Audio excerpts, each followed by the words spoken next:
Good morning, good morning. Happy Sunday. Welcome to your early morning intuitive guidance. We're going to give it a minute here for the regulars to pop on to find me on Facebook, and then I've got some interesting things to share today. Good morning, Joneel. Welcome, welcome, welcome. You are the first one popping on today, and we're going to do a little bit of Heather Cox Richardson this morning. Good morning, Peggy. Welcome. Glad you are here. For those who don't know me, there might be somebody new on here watching later on. I'm Dr. Bonnie Nussbaum, and I pop on here every morning to share some wisdom and interesting thoughts and give you something to ponder for the day, etc. So, what I want to start with, yes, I've picked a card, and we have a card today from the Notes from the Universe on Abundance deck by Mike Dooley, which we haven't seen in ages, but today was the day this deck popped up. So, but I do want to share this my thought process on all of this got started last night when I was reading an essay by I can see her. Hang on. Her name will pop into my head. I'll proceed. It'll pop in. Anne Lamott. Good morning, Gwen. Glad you're here. Welcome. So, Anne Lamott wrote this treatise on Mother's Day and how difficult Mother's Day is for many of us, whether we weren't able to be mothers, whether we've lost our children, whether our children are alienated, whether our moms are no longer around. That Mother's Day can be a trial for many of us. So, and she you might want to Google Mother's Day Anne Lamott and read her prose, because it's very powerful, very powerful. But I also, that started my thought process on this. Good morning, Chrissy. Welcome, welcome. Good morning, Cindy. And then I got my Heather Cox Richardson post for the day, and it also was on Mother's Day. And what I find interesting about it is how things get twisted, how things start as one thing and end up as something else. And so, good morning, Beth. Welcome, welcome. So I would like to read some of that to give us all the history, the real history behind Mother's Day. And I hope what it does is kind of drop you into, I think that might be the one, Cindy, yes. If you want to post that on our page, that would be great. And I'd love for all of us to read this, because we go about blithely saying Happy Mother's Day, Happy Mother's Day, Happy Mother's Day, without having any understanding of what that particular person has gone through, is going through, right? So it can be an incredibly painful day for a lot of us. So here's the Heather Cox Richardson thing. It was actually from yesterday. Her letters from an American, from May 11th.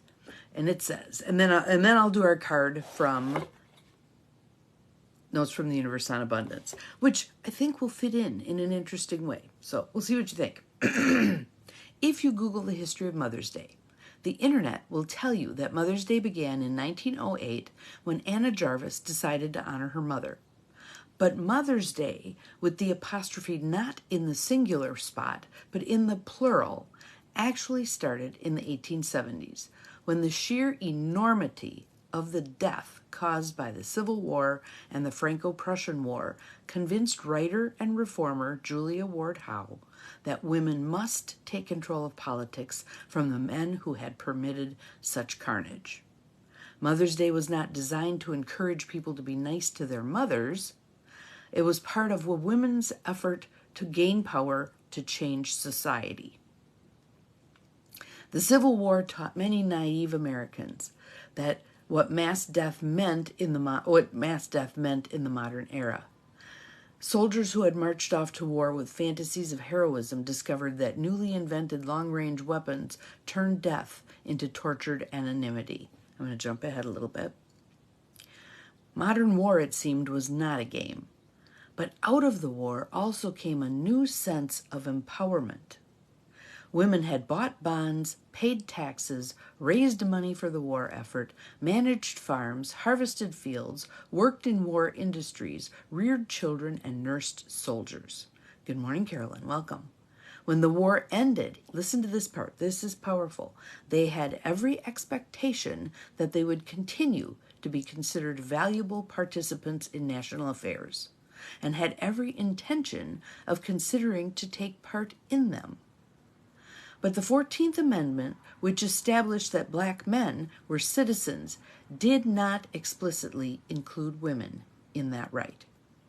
Worse, it introduced the word male into the Constitution when it warned states against preventing male inhabitants from voting. In 1869, the year after the 14th Amendment was added to the Constitution, women organized two organizations, the National Women's Suffrage Association and the American Women's Suffrage Association, to promote women's right to have a say in American government. So, the gist of this is Mother's Day initially came to be in order to protest women not having power in government. Hear that? And equity and equality. Here we are. That's 1870. 1870. We are now in 2024, and we still don't have parity in terms of pay, etc., etc., etc., right? So really wrapping our brain around what this is really all about, right? She was not at first a radical in the mold of reformer Elizabeth Cady Stanton, who believed that women had a human right to be equal with men. Rather, she believed strongly that women as mothers had a special role to perform in the world. So there was a part in here where I thought it was very interesting where she said something, there we go. We, women of one country, will be too tender of those of another country to allow our sons to be trained to injure theirs. What have we done instead? What is our parity now? We send women to war. Somehow I think that's, pardon the French, fucked up, right? Fucked up. So, I would like to use this day to honor her thought process, the dream that she had for there being equity, parity between men and women, between all humans, however they identify, right? And to put forth again an effort to level the playing field here, to level the playing field. When women are getting paid, what is it now? 80 some cents on the dollar that every man gets paid. We still have work to do. We still have work to do here. And so thus leads us into our card, Notes from the Universe on Abundance by Mike Dooley. And here is our card for the day. It's a pretty scene shot through the craggy rocks out onto the water and a sunrise or sunset. Let's call it a sunrise because it's the beginning of this day. It is the dawn of this day, and we can have some good thought process about this. So here it is. Let's take some breaths, though. Nice deep belly breath. Let it go. And another nice deep breath in. Let it go. And I'm going to suggest to you that God, Spirit, Universe, Creator, however you like to look at it, that divine energy that's a part of all of us, that's beyond all of us, has the intention that all are equal. All are equal. And not just all humans are equal, but all creation is equal, right? And has value and ought to be treated as such, having intense value, and not value in the bored feet sense of value. Not what can you do for me, how can I sell you, but what is your inherent value just because God, Spirit, Universe, Divine Mother, Father created all, right? So here's my thought on the dreamers. When you look around you at those in the world who flourish, thrive, laugh, and love, those whose lives are filled with friendship, adventure, abundance, aren't they, more often than not, first and foremost, the dreamers? Whoa, coincidence? Or did you just luck out? Wink, wink, the universe. In other words, the dreamers are the ones who, she was a dreamer. How was a dreamer? She looked ahead. She saw things that could be different than they were at that point in time. What do we see that could be different than it is right now?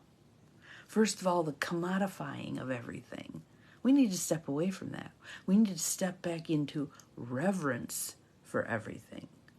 All of this God, Spirit, universe created amazingness, stepping back into awe for all that is. Not, how can I use this? How can I make money off of this? Etc., etc., etc.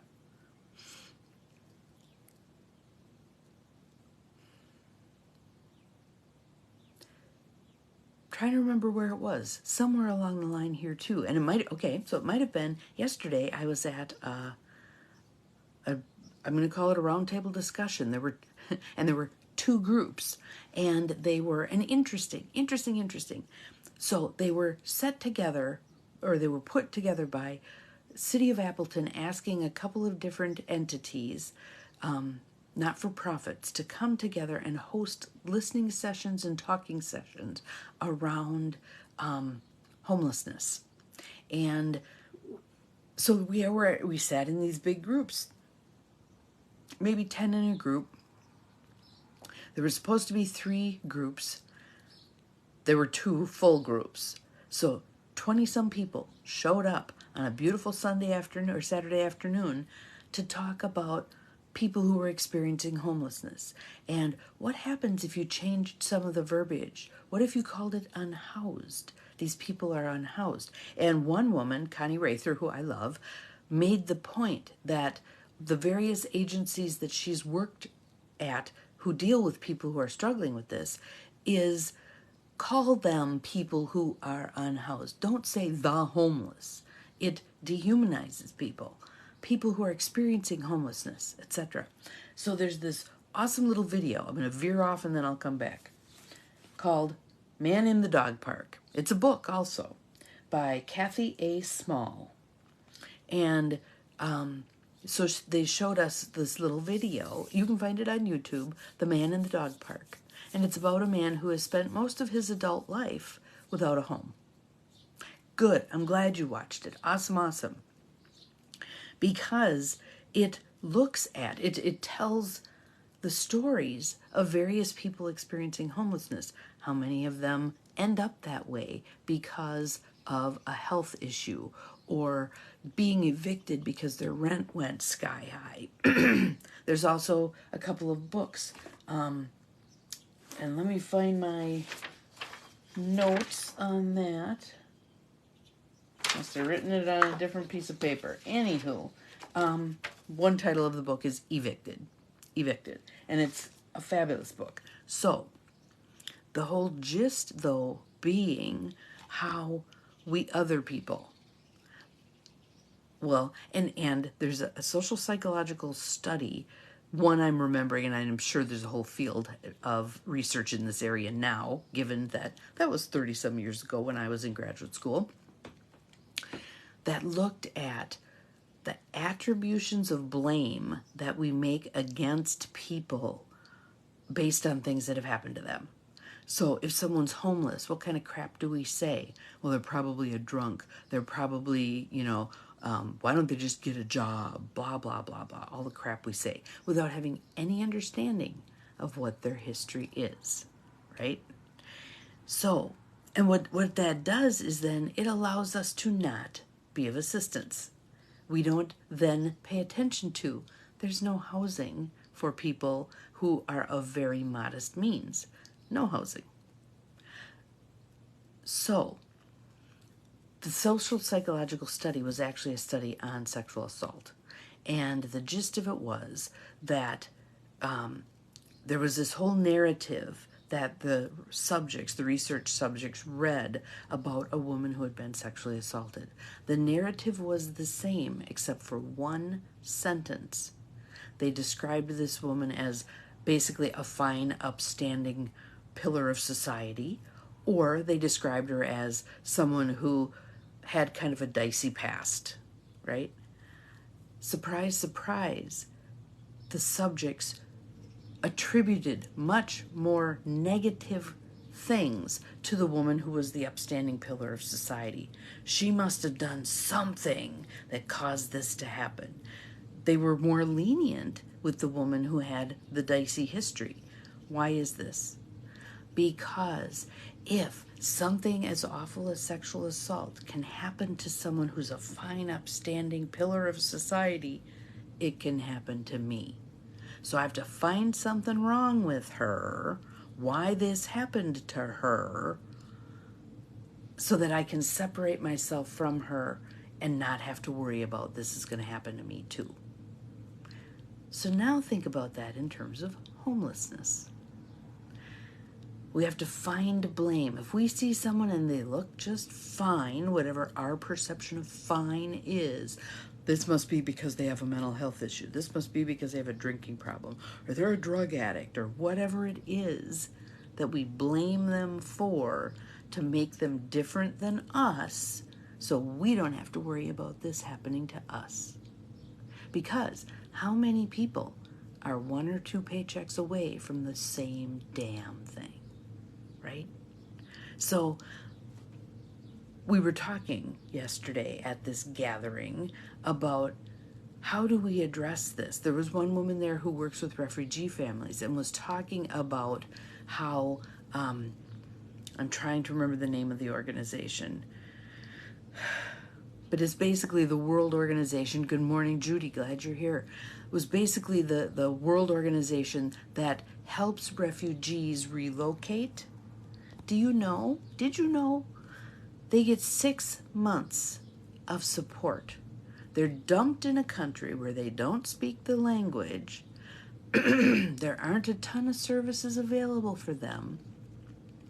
The services that are available, if they're trying to cobble together jobs. So she was talking about one family. Good morning, Linda. Welcome. One family that has 4 kids, and the 2 parents are each working 2 jobs. They don't speak English. They're doing their best. They're working 2 jobs, but they're getting in trouble and they're likely to get evicted because they're not home with their children. The kids are kind of on their own. And then the kids are raising hell in the apartment building and the cops get called, blah, blah, blah. So they're likely to get evicted. They're going to end up homeless. And this world organization that places refugees deals with them for 6 months and then cuts them loose. Are you going to have learned English in 6 months? So they've made them a ton of promises about what's going to happen and how it's going to be. 6 months later, they're cut loose. They don't speak the language. They're working multiple jobs, trying to keep a roof over their heads. Yeah, not working. Not working. A couple of people, well, and in the little video, there's actually a man experiencing bladder cancer. And so he's sitting at the corner holding up a sign saying, "Bladder cancer, please help." And someone yells out the window, "Get a job." Bladder cancer. We close our eyes to it. We don't choose to see it. So maybe we could take this dreamer part of us, flourish, thrive, laugh, love. Maybe we can take this dreamer part of us and come up with some solutions.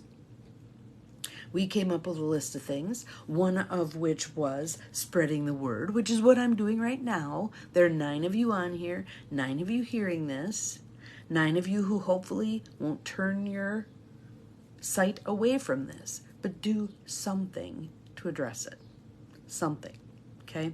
And the stories in the little video are really powerful because you can see how this stuff happens, and it's not because someone made bad choices. Certainly there are people who are struggling with a variety of things because of choices that weren't good. But there's also, first of all, do you pay for that for the rest of your life? Second of all, there are a whole lot of people that, so one woman talks about having fled from her abusive husband and ending up on the streets. There you are. There you are. Now what do you do? Now what do you do? And I don't want to hear the she made her bed, now lie in it crap. That never had any useful purpose in my view, and we're way beyond that now. We're way beyond that. So, for today, Mother's Day, this day where we're called to gain power to speak to authority, power to address the issues that aren't getting addressed, Exactly. I had one lovely man, he was a Vietnam vet, who a worker picked him up from his tent in November by the river. He had run out of propane and he was freezing, good morning Mary, and brought him to the motel. They had vouchers for a bit for him to be at the motel. So, lovely man, just a lovely man. What are you willing to do? What are you willing to do about this? We, the women, we, the mothers, she was talking about that. We, the ones who have power to organize. And interestingly, yesterday's talk, 20-some people there, 2 men. Thank you for showing up. Absolutely thank you for showing up. Where are your peers? Where are your brothers? Where are they? So, on that note, let us go forth. Let us be the dreamers. Let us be the ones who come up with big ideas. Yeah, winter in the Yup is hideous. One shelter, and oftentimes the shelter moves around.